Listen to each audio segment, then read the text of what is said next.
প্রত্যেকটা দিন বিকালটা হলেই কিছু না কিছু খেতে মনে চায়। প্রত্যেকটা দিন মনে করেন চা তো থাকেই, চা খেতে চার সাথে কিছু একটা হলে আরও জমে যায় বিকালটা। আর আমার একটা সমস্যা, মানে এই টুকটাক জিনিস খেতে ভালো লাগে কিন্তু বানাতে অনেক অনেক কষ্ট লাগে। জানি না এই সমস্যাটা কার কার আছে, কিন্তু আমার কি এটা সমস্যা নাকি সবারই আছে বলতে পারি না। এই যে এইখানে আমি ডিমটা ভালো করে মেখে চেখে রেখেছিলাম, যা যা দেওয়া লাগে তাই তাই দিচ্ছি। আর মোগলাইটা এনে আমি মানে 10-12 বার মনে হয় বানাইছি। আর আমার হাতে এরকমভাবে মানে শর্টকাটের ভিতরে বেশি কিছু না, অল্প কিছু দিয়েই মোগলাইটা বানালে ভালোই লাগে, মজাই লাগে খেতে। আর এটা কি হোটেলের কিনা মানে মোগলাই বলেন যেটাই বলেন, ওইটার চেয়ে ঘরে অল্প মানে অল্প জিনিস দিয়ে বানিয়ে খাওয়াটার মজাই আলাদা।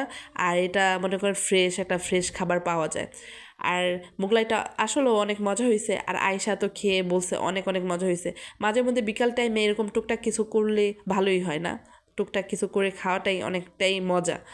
আর কি বলবো, তো সবাই ভালো থাকবেন, আল্লাহ হাফেজ।